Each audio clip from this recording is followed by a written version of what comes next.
Hello everyone, welcome to my YouTube channel GK trick with Kavita. तो दोस्तों, आज के इस वीडियो में हम डिस्कस करेंगे रीजनिंग के क्वेश्चन, और ये क्वेश्चन वही है जो कि आरआरबी एनटीपीसी सीबीटी 1 में पूछे जा चुके हैं। तो यहाँ पर एग्जाम डेट देख लीजिए, 8 अप्रैल 2021 का पेपर है और शिफ्ट है फर्स्ट। इससे पहले हमने थर्ड शिफ्ट का पेपर किया था, तो आज की शिफ्ट है फर्स्ट। तो अगर आपको मेरा ये वीडियो अच्छा लगे तो प्लीज़ लाइक, शेयर और मेरे चैनल को सब्सक्राइब जरूर कीजिएगा। तो हमारा पहला क्वेश्चन है, उस विकल्प का चयन करें जिसमें दिए गए शब्द युग्म के शब्दों के बीच वही संबंध है जो दिए गए शब्द युग्म के शब्दों के बीच में है। तो यहाँ पर हमें दे रखा है बावर्ची रिलेटेड है रेस्तरां से, वैसे हमें रिलेशन बताना है। तो यहाँ पर हमें दे रखा है चिकित्सक रोगी, पुस्तकालय अध्यक्ष कैटलॉग, बड़ाई लकड़ी, औषधि विक्रेता दवाखाना। तो यहाँ पर क्या रिलेशन है? बावर्ची कहाँ पर होते हैं? रेस्तरां में होते हैं। तो औषधि विक्रेता कहाँ पर होंगे? दवाखाने में होंगे। तो ऑप्शन नंबर 4 हमारा करेक्ट आंसर हो जाएंगे। तुम्हारा अगला क्वेश्चन है सिटिंग अरेंजमेंट से। क्वेश्चन है, 5 दोस्त राम, रहीम, राहुल, रॉकी और राज एक दीवार पर टेक लेकर बैठे हैं। ये सभी उत्तर की ओर मुख किए हुए हैं। तो इनका मुख किस तरफ है? इनका मुंह है उत्तर की तरफ। अगर इनका मुंह उत्तर की तरफ है तो जो हमारा राइट होगा वही इनका भी राइट होगा, और जो हमारा लेफ्ट होगा वो इनका लेफ्ट होगा। आगे बोला है, राम राज के दाएं से दूसरे स्थान पर बैठा है। तो राम कहाँ बैठा है? राज के दाएं दूसरे स्थान पर। राज यहाँ पर हो जाएगा। राज के दाएं दूसरे स्थान पर कौन बैठा है? राम बैठा है, तो राम यहाँ पर हो जाएगा। बोला है, राम राज के दाएं से दूसरे स्थान पर बैठा है जो किसी भी सिरे पर नहीं बैठा है। जो किसके लिए आता है? जो हमेशा सेकंड पर्सन के लिए आता है। और यहाँ पर सेकंड पर्सन कौन है? यहाँ पर सेकंड पर्सन है राज। तो इसके लिए बोला गया है कि किसी भी सिरे पर नहीं बैठा है। अगर किसी सिरे पर नहीं बैठा है तो इसके यहाँ पर आगे एक पर्सन तो होगा ही होगा। हो सकता है दूसरा पर्सन भी इसी तरफ हो, लेकिन अभी हमें नहीं पता। हमें बोला है कि ये कॉर्नर पर नहीं है बस, तो इसके पहले एक पर्सन होना है। राम और रहीम दोनों सिरों पर बैठे हैं। तो राम और रहीम दोनों सिरों पर बैठे हैं। अगर यहाँ पर राम बैठा है, ये सिरा है यहाँ पर, तो एक सिरे पर कौन हो जाएगा? रहीम हो जाएगा। यहाँ पर इधर राम आ गया तो इधर रहीम होगा। आगे बोला है, राहुल राम के बगल में नहीं बैठा। अगर राहुल राम के बगल में नहीं बैठा तो राहुल कहाँ पर हो जाएगा? राहुल यहाँ पर हो जाएगा। और रॉकी कहाँ पर होगा? रॉकी यहाँ पर हो जाएगा। अब क्वेश्चन है, रॉकी के बाएं और तीसरे स्थान पर कौन बैठा है? तो रॉकी के लेफ्ट में थर्ड। तो पहला लेफ्ट, दूसरा लेफ्ट और तीसरा लेफ्ट। तो कौन बैठा है यहाँ पर? यहाँ पर है रहीम। कॉर्नर में रहीम था, तो ऑप्शन नंबर हमारा सेकंड करेक्ट हो जाएगा, रहीम। नेक्स्ट क्वेश्चन, तुम्हारा अगला क्वेश्चन कथन और धारणा से है। क्वेश्चन है, दिए गए कथन पर विचार करें और बताइए कि दी गई धारणाओं में कौन सा कथन में निहित है। कथन है, सरकार ने शहर के सभी निजी कॉलेजों को ये निर्देश दिए हैं कि वह कम से कम अगले 3 वर्ष तक वर्तमान शुल्क में कोई वृद्धि न करे। तो ये सरकार के आदेश है। अब इससे क्या धारणा निकल सकती है वो हमें बतानी है। तो पहली धारणा है, निजी कॉलेज के अधिकारी शायद सरकार के निर्देशों का पालन न करें क्योंकि वह सरकारी निधियों पर निर्भर नहीं है। तो क्या ऐसा होगा? अगर सरकार ने ऑर्डर दिया है तो चाहे निजी हो चाहे सरकारी हो, उनका पालन करना पड़ेगा। तो ये वाला तो रॉन्ग हो जाएगा। सेकंड है, शहर के निजी कॉलेजों में पढ़ने वाले छात्रों के माता पिता फिर भी अधिक शुल्क देने के लिए उत्सुक हो सकते हैं। तो क्या कोई भी माता पिता शुल्क ज़्यादा देने के लिए उत्सुक हो सकता है? कोई भी व्यक्ति अपना पैसा ज़्यादा लगे उसके लिए उत्सुक होगा? नहीं होगा। तो ये वाला भी रॉन्ग हो जाएगा। तो इसका क्या बनेगा? ना तो धारणा 1 और ना ही धारणा 2 निहित है। ऑप्शन नंबर हमारा 4 करेक्ट हो जाएगा। तुम्हारा अगला क्वेश्चन है, निम्नलिखित आरेख का ध्यानपूर्वक अध्ययन करें और दिए गए प्रश्न का उत्तर दें। तो सबसे पहले हम क्वेश्चन पढ़ लेते हैं। क्वेश्चन है, कितनी लड़कियों के पास अतिरिक्त शर्ट, स्कार्फ और पजामे हैं? तो क्या क्या पूछा गया है? शर्ट पूछी गई है, स्कार्फ पूछा गया और पजामे पूछा गया है। तो इनका तीनों का कॉमन पार्ट हमें निकालना है। तो यहाँ पर हमें स्कर्ट दिख रहा है, तो स्कर्ट तो हमसे नहीं पूछा है, बाकी जो 3 बचे हैं उन्हीं का कॉमन पार्ट हमें निकालना है। तो हमें किसको हटाना है? हमें इसको हटाना है। इन तीनों का कॉमन पार्ट क्या हो जाएगा? इन तीनों का कॉमन पार्ट हमें यहाँ पर दिखाई दे रहा है 7। तो यही हमारा आंसर हो जाएगा, ऑप्शन नंबर 4। नेक्स्ट, तो अगला क्वेश्चन है ब्लड रिलेशन से। क्वेश्चन है, हृदय फेफड़े की पुत्री है। तो हृदय कौन है? हृदय पुत्री है फेफड़े की, यहाँ पर हो जाएगा फेफड़ा। इसके अतिरिक्त उसका इकलौता सरोदर एक भाई है। तो इसके अतिरिक्त क्या है? उसका इकलौता सरोदर भाई है। तो हृदय का भाई, हृदय के लिए बात की गई है, तो हृदय का भाई है इकलौता, जिसका नाम क्या है, जिसका नाम है गुर्दा, तो यहां पर हो जाएगा गुर्दा। आगे बोला है पेट फेफड़े का पति है, तो पेट कौन है, फेफड़े का पति है। अगर फेफड़े का पति पेट है तो ये पत्नी हो जाएगी, ये हो गए पति पत्नी। आंख और हृदय पति पत्नी है, तो आंख और हृदय पति पत्नी है, तो यहां पर हो जाएगा आंख। ये औरत है तो यहां पर ये आदमी हो जाएगा। अग्नाशय गुर्दे का मामा है, अग्नाशय कौन है, अग्नाशय मामा है गुर्दे का, तो गुर्दा यहां पर है। इसका मामा कौन होगा, इसकी मम्मी का भाई, तो यहां पर है इसकी मम्मी, इसका भाई हो जाएगा अग्नाशय। तो क्वेश्चन है अग्नाशय का फेफड़े से क्या संबंध है, तो हमसे क्या पूछा गया है, अग्नाशय का फेफड़े से रिलेशन पूछा गया है। फेफड़ा यहाँ पर है, अग्नाशय यहाँ पर है, तो इसका क्या रिलेशन है, भाई है ये फेफड़े का, तो ऑप्शन नंबर 4 हमारा करेक्ट आंसर हो जाएगा, भाई। नेक्स्ट तुम्हारा अगला क्वेश्चन है वर्णमाला का कौन सा अक्षर H से उतनी ही दूरी पर स्थित है जितनी दूरी पर N से U स्थित है। तो N से U में कितनी दूरी है, N होता है 14, U होता है 21, इनके बीच में कितने का डिफरेंस है, 7 का डिफरेंस है।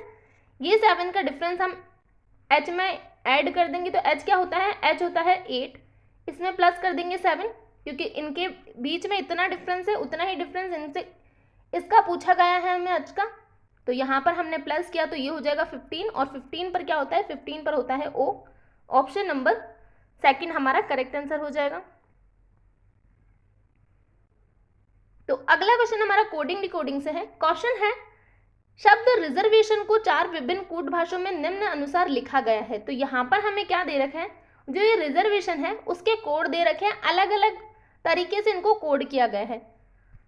क्वेश्चन पूछा गया है इनमें से किस कूट भाषा में शब्द इंक्वायरी को ये लिखा जाएगा। तो हम क्या करेंगे, हम ये रिजर्वेशन का कोड देखने के बजाय हम क्या करेंगे, जो क्वेश्चन में हमें देख रखा है इंक्वायरी का कोड, उसका लॉजिक हम पता करेंगे। इसका लॉजिक हमें पता करने के बाद हमें ये इजीली पता चल जाएगा कि रिजर्वेशन को कौन से कोड भाषा में इस तरह लिखा गया है। तो हम सबसे पहले इंक्वायरी का कोड देखेंगे। यहाँ पर ई से एफ किया गया है, तो ई से एफ कब कर सकते हैं, जब हम +1 कर दें। एन से एल किया गया है, एन होता है 14, एल होता है 12, तो यहाँ पर -2 किया गया है। आगे देख लेते हैं, क्यू होता है 17, टी होता है 20, यहाँ पर +3 किया गया है। तो आगे हमें दे रखा है यू से क्यू, तो यू होता है 17, क्यू होता है यू होता है 21 और क्यू होता है 17, इनके बीच में कितने का डिफरेंस है, 4 का डिफरेंस है, और यहाँ पर क्या गया है -4। आगे दे रखा है आई और यहाँ पर दे रखा है एन, आई होता है 9, एन होता है 14, यहाँ पर +5 किया गया है। तो क्या लॉजिक चल रहा है, सबसे पहले +1 किया गया है, उसके बाद में -2, फिर +3, -4, तो इसी तरह आगे चल रहा है। तो ऐसा लॉजिक कहाँ पर है वो हम देख लेते हैं, तो वही हमारा आंसर हो जाएगा। तो आर में हम क्या करेंगे, आर में हम +1 करेंगे, तो आर में +1 करेंगे तो क्या निकल के आएगा, एस निकल के आएगा। ई में -2 करेंगे, तो ई में -2 करने पर सी निकल के आएगा।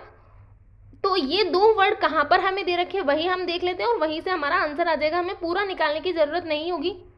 तो पहले में तो नहीं दे रखा, सेकंड में हमें दे रखा है SC, थर्ड में हमें TG दे रखा है तो ये भी नहीं होगा, और फोर्थ में हमें PC दे रखा है, तो एक ही में दे रखा है हमें SC, तो ऑप्शन नंबर 2 हमारा करेक्ट आंसर हो जाएगा इसका। तो हमसे क्वेश्चन पूछा गया है, उसका आंसर क्या हो जाएगा, कूट भाषा 2। नेक्स्ट क्वेश्चन, तुम्हारा अगला क्वेश्चन है दिए गए पैटर्न का ध्यानपूर्वक अध्ययन करें और उस संख्या का चयन करें जो इनमें प्रश्न चिन्ह के स्थान पर आ सकती है। तो क्वेश्चन मार्क हमें यहाँ पर दे रखा है, पहले में हमें दे रखा है 25, 39, 14, तो 25, 39 में से अगर हम लेस कर दे 25 तो हमारा 14 निकल के आ जाएगा। सेम यहाँ पर देख लेते हैं हम, 72 में से हम 63 लेस कर देंगे तो क्या निकल के आएगा, 9 निकल के आ जाएगा। तो यही लॉजिक होगा। 51 में से हम 18 लेस कर दे तो हमारा क्या निकल के आएगा, 33, और ऑप्शन नंबर हमें 1 में दे रखा है 33। नेक्स्ट,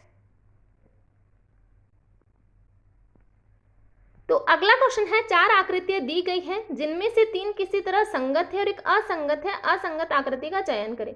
तो इन चारों में से हमें बतानी है अलग कौन सी है। तो यहाँ पर हमें क्या दिखाई दे रहा है, इसमें इसकी डायरेक्शन किधर है, ऊपर की तरफ है, और इस एरो में इसकी डायरेक्शन किधर है, नीचे की तरफ है। तो क्या मतलब है इसका, ये दोनों एक दूसरे के अपोजिट डायरेक्शन में देख रहे हैं। इसका यहाँ पर है और इसकी डायरेक्शन इस तरफ है, ये भी एक दूसरे के अपोजिट डायरेक्शन में है। लेकिन ऑप्शन नंबर सी में हमें क्या दिखाई दे रहा है, ये भी ऊपर की तरफ है और ये भी ऊपर की तरफ है, ये दोनों सेम डायरेक्शन में है। इसका क्या मतलब है, यही अलग होगा। और फोर्थ में भी हमें ये दोनों अपोजिट डायरेक्शन में दिखाई दे रहे हैं। तो कौन सा आंसर होगा हमारा, ऑप्शन नंबर सी होगा, क्योंकि ये दोनों सेम डायरेक्शन में है, इसीलिए यही अलग होगा। तो ऑप्शन नंबर 1 जिसमें हमें दे रखा है सी। नेक्स्ट, तो अगला क्वेश्चन है, 4 अक्षर समूह दिए गए हैं जिनमें से 3 किसी तरह संगत है और एक असंगत है, असंगत अक्षर समूह का चयन करें। तो इन चारों में से हमें बताना है अलग कौन सा है। तो हम क्या करेंगे, डिफरेंस लेके चेक कर सकते हैं। एस होता है 17, आर होता है एस होता है 19, आर होता है 18। इनमें कितने का डिफरेंस है, इनमें है -1 का डिफरेंस। वी से टी में कितने का डिफरेंस है, इनमें है -2 का डिफरेंस। एच से जी में कितने का डिफरेंस है, -1 का। के से आई में -2 का डिफरेंस है। ओ से एन में -1 का है। आर से पी में -2 का है। यहाँ पर एम से एल में कितने का डिफरेंस है, एम होता है 13, एल होता है 12, यहाँ पर भी -1 का है। पी से ओ में कितने का डिफरेंस है, पी होता है 16, ओ होता है 15, यहाँ पर कितने का डिफरेंस है, यहाँ पर है -1 का डिफरेंस। तो कौन सा अलग होगा, ऑप्शन नंबर 4 ही अलग होगा, क्योंकि यहाँ पर तो -1 और -2 का लॉजिक चल रहा है। ऑप्शन नंबर 4 में ऐसा लॉजिक नहीं है, तो यही अलग हो जाएगा। नेक्स्ट, तो अगला क्वेश्चन है, यदि जोड़ने का अर्थ भाग है, घटाने का अर्थ गुणा है, गुणा का अर्थ जोड़ना है और भाग का अर्थ घटाना है, तो हमें इसका मान निकालना है। तो यहाँ पर हमें दे रखा है 13, माइनस का अर्थ क्या हो जाएगा, तो घटाने का अर्थ है गुणा, यहाँ पर हमने किया 2। मल्टीप्लाई का अर्थ क्या हो जाएगा, तो गुणा का अर्थ है जोड़ना, यहाँ पर हो जाएगा 4। डिवाइड का अर्थ हमें क्या दे रखा है, तो भाग का अर्थ दे रखा है घटाना, तो भाग का अर्थ हो जाएगा घटाना, यहाँ पर हो जाएगा 9। प्लस का मतलब दे रखा है हमें भाग, तो यहाँ पर हम कर देंगे डिवाइड 3। तो इसको डिवाइड करेंगे तो यहाँ पर तो 3 आ जाएगा, माइनस का 3 हो गया ये। 13 को इससे मल्टीप्लाई करेंगे तो यहाँ पर हो जाएगा 26, माइनस का 4 प्लस का 4 माइनस का 3, यहाँ पर क्या हो जाएगा, प्लस का 1 हो जाएगा। तो 26 प्लस करेंगे 1 तो 27 हमारा आंसर हो जाएगा, जो कि ऑप्शन नंबर हमें 1 में दे रखा है। नेक्स्ट, तो अगला क्वेश्चन है, P Q R S T और यू मित्र हैं जो कि एक बीपीओ संस्थान में कार्य करते हैं। पी टी से ज़्यादा कमाता है, तो पी क्या करता है, पी टी से ज़्यादा कमाता है। आर क्यू से ज़्यादा कमाता है, आर क्यू से ज़्यादा कमाता है लेकिन यू से कम कमाता है, तो आर यू से कम कमाता है और क्यू से ज़्यादा कमाता है। पी क्यू जितना नहीं कमाता, तो पी के लिए क्या बोला है, पी क्यू जितना नहीं कमाता तो इससे कम ही कमाएगा, यहाँ पर हो जाएगा ये, और टी इसके पीछे हो जाएगा। लेकिन एस से ज़्यादा कमाता है, तो एस से ज़्यादा कौन कमाता है, एस से ज़्यादा पी कमाता है, तो यहाँ पर हो जाएगा एस। अब एस टी से ज़्यादा कमा सकता है और टी से कम भी कमा सकता है, हमें नहीं पता। आगे बोला है, इन 6 मित्रों में कौन सबसे ज़्यादा कमाता है। इन दोनों का हमें नहीं पता, लेकिन हमें कौन सबसे ज़्यादा कमाता है ये तो हम बता सकते हैं क्वेश्चन से। तो यहाँ पर हो जाएगा यू, ऑप्शन नंबर 2 हमारा करेक्ट आंसर हो जाएगा। इन सभी में यू सबसे ज़्यादा कमाता है। अगर हमसे सबसे कम कमाने के लिए पूछा जाता है कि सबसे कम कौन कमाता है, तो हम ये नहीं बता पाते, क्योंकि हमें कन्फ्यूजन है टी और एस में, इनके बारे में कोई भी इंफॉर्मेशन नहीं दे रखी है यहाँ पर। नेक्स्ट, तो अगला क्वेश्चन है, 4 शब्द दिए गए हैं जिनमें से 3 किसी तरह संगत है और एक असंगत है, असंगत शब्द का चयन करें। तो हमें यहाँ पर दे रखा है कार, मोटरसाइकिल, वैन, बस, तो इनमें से अलग कौन सा हो जाएगा, मोटरसाइकिल हो जाएगा, क्योंकि ये 2 पहिया वाहन है, बाकी 4 पहिया वाहन है। नेक्स्ट, तो अगला क्वेश्चन है, शब्द लोकोमोटिव को 4 अलग अलग कूट भाषा में नीचे दिया गया है। तो जैसा क्वेश्चन हमने ऊपर किया था वैसा ही सेम टू सेम क्वेश्चन है। तो हम क्या करेंगे, यहाँ पर स्टेशन का कोड देख लेंगे, किस लॉजिक से ये लिखा गया है स्टेशन को, वही लॉजिक हम यहाँ पर देख लेंगे कौन सी कूट भाषा में है वो। तो एस से यहाँ पर क्या हुआ है, एस से आर हुआ है। एस होता है 19, आर होता है 18, यहाँ पर -1 किया गया है। टी से यू, टी होता है 20, यू होता है 21, +1 किया गया है। ए से जेड -1, टी से यू +1, आई से एच -1, ओ से पी +1 और यहाँ पर -1। तो क्या लॉजिक चल रहा है, -1 + 1 का लॉजिक चल रहा है। तो देख लेते हैं हम, अगर इसमें हम L में हमने -1 किया तो क्या हो जाएगा, L होता है 12, -1 किया तो 11 और 11 पर होता है K। तो यहाँ पर हमें दो ऑप्शन दे रखे हैं K से, एक तो हमें दे रखा है फर्स्ट और एक हमें दे रखा है थर्ड, इन दोनों में से एक हमारा आंसर होगा। आगे हमें प्लस करना है तो O में हम प्लस करेंगे तो क्या निकल के आएगा, P निकल के आएगा। K और P से हमारा ऑप्शन नंबर थर्ड है, तो यही हमारा करेक्ट हो जाएगा। तो इसका आंसर क्या होगा, कूट भाषा थर्ड, ऑप्शन नंबर 3। नेक्स्ट, तो अगला क्वेश्चन है, उस वैन आरेख का चयन करें जो निम्नलिखित 3 वर्गों के बीच के संबंध को सर्वोत्तम ढंग से निरूपित करता है। तो हमें दे रखा है फल, कॉफी, पेय। तो कॉफी क्या हो जाएगी, कॉफी एक पेय पदार्थ है और फल अलग हो जाएगा। तो इस तरह का डायग्राम बनेगा यहाँ पर, जो कि ऑप्शन नंबर हमें 4 में दे रखा है।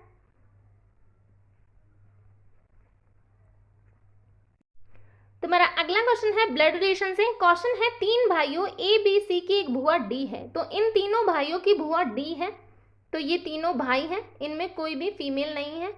यहाँ पर हमें बोला गया है इनकी बुआ D है, तो इनकी बुआ कौन होगी, इनके पिता की बहन होगी इनकी बुआ। आगे बोला है E F से विवाहित है, E F से विवाहित, D का भाई E है, तो D का भाई कौन है, E है।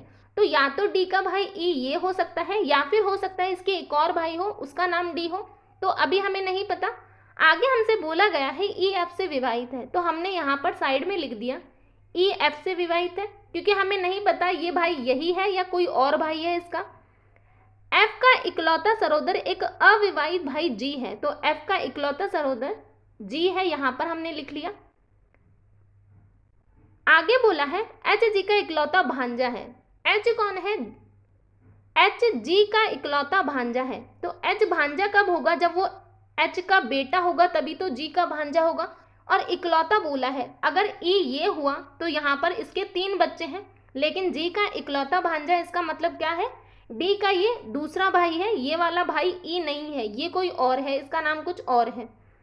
तो आगे हमसे क्या पूछा है, क्वेश्चन हम देख लेते हैं। क्वेश्चन है E का A से क्या संबंध है। तो हमसे बोला गया है E का A से संबंध बताना है। तो E कौन लगेगा, A का, ये चाचा लगेगा, इसके पिता का भाई है E, तो चाचा हो जाएगा। ऑप्शन नंबर 4 हमारा करेक्ट आंसर होगा, चाचा। नेक्स्ट, तो अगला क्वेश्चन है, 4 अक्षरांकीय समूह दिए गए हैं जिनमें से 3 किसी तरह संगत है और एक असंगत है। असंगत अक्षरांकीय समूह का चयन करें। तो इन चारों में से हमें बताना है अलग कौन सा होगा। तो यहाँ पर U दे रखा है 21, तो U की वैल्यू क्या होती है, 21 ही होती है। P की वैल्यू 16 होती है, M की वैल्यू 13 होती है, A की वैल्यू 1 होती है, तो यही अलग हो जाएगा, ऑप्शन नंबर 2। नेक्स्ट, तो अगला क्वेश्चन है ऑर्डर और रैंकिंग से। क्वेश्चन है, सुबह की सभा के दौरान बच्चों की एक पंक्ति में राहुल दोनों सिरों से 16वें स्थान पर है।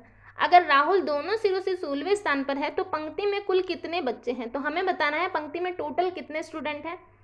तो अगर ये राइट से लेफ्ट से भी 16 हो, राइट से भी 16 हो, तो टोटल स्टूडेंट की संख्या कैसे निकालते हैं, जब हमें लेफ्ट और राइट गिवन हो। तो टोटल स्टूडेंट की संख्या निकालने का फॉर्मूला होता है लेफ्ट प्लस राइट -1।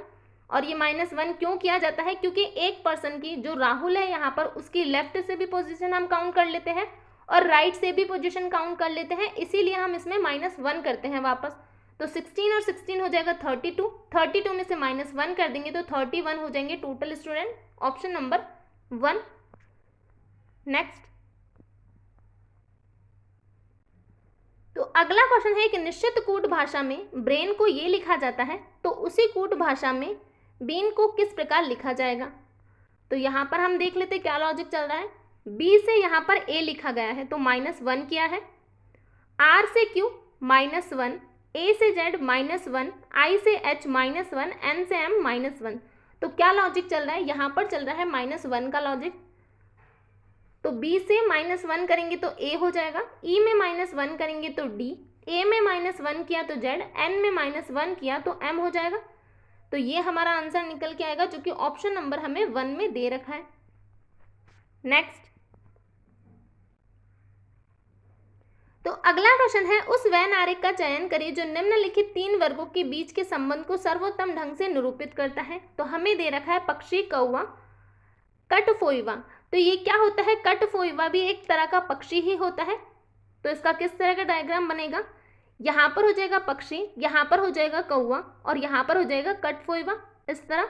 तो इस तरह का डायग्राम बनेगा जो कि ऑप्शन नंबर 4 में बन रहा है। तो यहाँ पर आप देख लीजिए ऑप्शन नंबर 4। नेक्स्ट, तो अगला क्वेश्चन हमारा नंबर सीरीज से है। क्वेश्चन है उस संख्या का चयन करें जो निम्नलिखित श्रेणी में प्रश्न चिन्ह के स्थान पर आ सकती है। तो यहाँ हमें दिया है 0, 26, 124। तो ये क्या दिखाई दे रहा है हमें, अगर हम 0 में +1 कर दें तो क्या हो जाएगा, ये 1 का क्यूब हो जाएगा। 26 में +1 कर दें तो हमें क्या दिखाई दे रहा है, 3 का क्यूब दिखाई दे रहा है। 124 में +1 कर दें तो क्या हो जाएगा, 5 का क्यूब हो जाएगा। तो इसके बाद में क्या होगा, पहले यहाँ पर हुआ 1, यहाँ पर 3, फिर हुआ 5। तो अब क्या होना चाहिए, अब होना चाहिए 7 का क्यूब -1 होना चाहिए। तो 7 का क्यूब क्या होता है, 343 होता है। इसमें हम -1 करेंगे तो क्या निकल के आएगा, 342 निकल के आएगा, जो कि ऑप्शन नंबर हमें सेकंड में गिवन है। तो यही हमारा आंसर होगा। यहाँ पर हमें दे रखा है 718, जो कि मिस प्रिंट है। यहाँ पर 728 होना चाहिए क्योंकि 9 का क्यूब होता है 729। यहाँ पर हमें 718 दे रखा है जो कि गलत है। तो ये मिस प्रिंट है, थोड़ा लॉजिक यही लगेगा इसमें। नेक्स्ट क्वेश्चन पे चलते हैं। तो अगला क्वेश्चन है, उस विकल्प का चयन करें जिसका तीसरे शब्द से वही संबंध है जो दूसरे शब्द का पहले शब्द से है। तो हमें दे रखा है अस्थिभंग हड्डी, तो मोच क्या। तो अस्थिभंग किससे रिलेटेड है, हड्डियों से रिलेटेड है। तो मोच किससे रिलेटेड होगा, यहाँ पर हमें दे रखा है टखना, त्वचा, स्नायु या फिर उत्तक। तो मोच रिलेटेड होगा स्नायु से। ऑप्शन नंबर 3 हमारा करेक्ट आंसर हो जाएगा। तुम्हारा अगला क्वेश्चन है, दिए गए विकल्पों में से उस आकृति का चयन करें जो दी गई श्रृंखला में प्रश्न चिन्ह के स्थान पर आकर श्रृंखला को पूर्ण करेगी। तो यहाँ पर कौन सी आकृति आनी है वो हमें बताना है। तो यहाँ हमें क्या दिया है, यहाँ पर हमें इस तरह की आकृति दी गई है। इससे पहले का हमें नहीं पता, इससे पहले कौन सी आकृति थी, इससे पहले तो हमें नहीं पता। आगे हमें क्या दे रखा है, आगे हमें इस तरह की आकृति दे रखा है, उसके बाद में हमें इस तरह की आकृति दे रखा है। तो ये क्या है, ये दोनों ही एक दूसरे के अपोजिट है। तो हो सकता है इसके आगे वाली आकृति कैसी हो, इसके आगे वाली आकृति इस तरह की हो सकता है, क्योंकि यहाँ पर हमें अपोजिट दे रखा है। तो यहाँ पर भी हो सकता है अपोजिट हो। यहाँ पर हमें देने देख लिया, क्या हमने अज्यूम कर लिया कि अपोजिट आकृतियाँ चल रही है। तो यहाँ पर कैसी आकृति बननी चाहिए, इसके अपोजिट बननी चाहिए, इस तरह बनेगी फिर यहाँ पर आकृति। तो इस तरह की आकृति होनी चाहिए, जो कि ऑप्शन नंबर हमें 1 में दिखाई दे रही है। देख लीजिए आप। नेक्स्ट, तो अगला क्वेश्चन है, दिए गए कथन पर विचार करें और बताइए कि दी गई धारणाओं में कौन से कथन में निहित है। कथन है, धूम्रपान स्वास्थ्य के लिए हानिकारक है, यह चेतावनी सिगरेट के पैकेटों पर छपी होती है। तो यहाँ पर हमें कथन ये दे रखा है। अब हमें धारणा बतानी है। तो पहली धारणा है, लोग सिगरेट के पैकेट पर छपी हुई सामग्री को पढ़ते हैं। तो लोग जब सिगरेट के पैकेट पर छपी हुई सामग्री को पढ़ते हैं तभी तो ये लिखी होती है। ये चेतावनी क्यों लिखी होती है सिगरेट के पैकेट पर, ताकि लोग उसे पढ़े, इसीलिए लिखी होती है। तो ये वाला हमारा बिल्कुल करेक्ट हो जाएगा। सेकंड है, लोग चेतावनी पर ध्यान देते हैं। तो लोग चेतावनी पर ध्यान देते हैं तभी तो लिखी जाती है। अगर लोग चेतावनी पर ध्यान नहीं देते तो नहीं लिखी जाती, जब देते हैं तभी तो लिखी जाती है। तो इस कथन से हम ये दोनों ही धारणा निकाल सकते हैं। तो धारणा 1 और धारणा 2 दोनों ही निहित है, जो कि हमारा ऑप्शन नंबर 2 में हमें दे रखा है। नेक्स्ट, तो अगला क्वेश्चन है, उस विकल्प का चयन करें। ये हमारा हो चुका है। नेक्स्ट क्वेश्चन पे चलते हैं। तो अगला क्वेश्चन है, 9.11 घंटों को घंटे, मिनट और सेकंड के रूप में व्यक्त कीजिए। तो हमें क्या करना है, 9.11 घंटों को घंटे, मिनट और सेकंड में कन्वर्ट करना है। तो यहाँ पर 9 तो क्या हो जाएगा, 9 तो घंटे हो जाएगा। पॉइंट के बाद वाले को हमें मिनट और सेकंड में कन्वर्ट करना है। तो 0.11 को हम क्या करेंगे, 60 से मल्टीप्लाई कर देंगे। यहाँ पर हो जाएगा 0, ये हो जाएगा 66, तो यहाँ पर हो जाएगा 6.60। तो ये 6 क्या निकल के आया, घंटे हो चुके हैं 9, उसके बाद में मिनट होता है, तो ये 6 हो जाएगा मिनट। फिर हमें दे रखा है 0.60, तो 0.60 को हम फिर से मल्टीप्लाई करेंगे 60 से, तो हमारा सेकंड निकल के आ जाएगा। तो यहाँ पर हो जाएगा 36.00। तो ये पॉइंट के बाद 0 है तो इसका कोई मतलब नहीं है। यहाँ पर हो जाएगा 36 सेकेंड। तो हमारा आंसर क्या हो जाएगा, 9 घंटे 6 मिनट 36 सेकेंड, जो कि ऑप्शन नंबर 3 है। नेक्स्ट, तुम्हारा अगला क्वेश्चन है, वर्णमाला के दाएं सिरे से 18वें अक्षर के दाएं और 7वां अक्षर इनमें से कौन सा है। तो क्या करेंगे, यहाँ हमसे बोला गया है राइट से 18, पहले हम लेंगे राइट से 18, फिर हमें क्या बोला है, इस 18 के दाएं सातवां, इसका दायां सातवां कहाँ होगा, इसका दायां सातवां वापस इसी तरफ होगा। यहाँ पर हमें क्या बोला गया है, पहले हमें यहाँ से राइट से 18 काउंट करना है, 18 काउंट करने के बाद हमें फिर से उस 18 के राइट में सातवां काउंट करना है। तो इतना ना करने के बजाय हम क्या करेंगे, हम 18 में से 7 लेस कर देंगे और राइट से कौन सा काउंट करेंगे, हम राइट से काउंट करेंगे 11वां। ये मैंने आपको बता दिया क्यों काउंट करेंगे, क्योंकि पहले हमें 18 काउंट करने को बोला है, उसके बाद में वापस इसके राइट में 7 काउंट करने को बोला है। तो हम इतना ना करके 18 में से 7 लेस कर देंगे और बचेगा 11, उस 11 को सीधे काउंट कर लेंगे तो हमारा आंसर आ जाएगा। तो राइट से हमें क्या निकालना है, राइट से हमें 11वां निकालना है। राइट से 11वां होगा तो लेफ्ट से कौन सा हो जाएगा, लेफ्ट से 27 में से हम इसको लेस करेंगे तो कितना निकल के आएगा, 16 निकल के आएगा, क्योंकि टोटल अल्फाबेट कितने होते हैं, 27 होते हैं, लेकिन 27 होता है और इस वाले की हमने 11वें वाले की अगर लेफ्ट से पोजीशन हम काउंट करें तो लेफ्ट से वापस ये गिनने में भी आएगा, तो यहाँ पर इसकी डबल पोजीशन हो जाती है। तो अल्फाबेट कितने हो जाएंगे यहाँ पर हो जाएंगे 27। वही रूल है जो ऑर्डर और रैंकिंग का रूल है, वही इसमें अप्लाई करेंगे हम। तो 27 में से हम 11 लेस करेंगे तो कितना निकल के आएगा, 16। तो अब इसकी लेफ्ट से पोजीशन कितनी है, लेफ्ट से पोजीशन है इसकी 16। तो 16 पर क्या होता है, 16 पर होता है P। अगर आप इतना नहीं करना चाहे, 27 में से लेस नहीं करना चाहे 11 को, तो आप सीधे सीधे राइट से 11 काउंट कर सकते हैं। अगर आप राइट से 11 काउंट करेंगे तो क्या निकल के आएगा, P ही निकल के आएगा।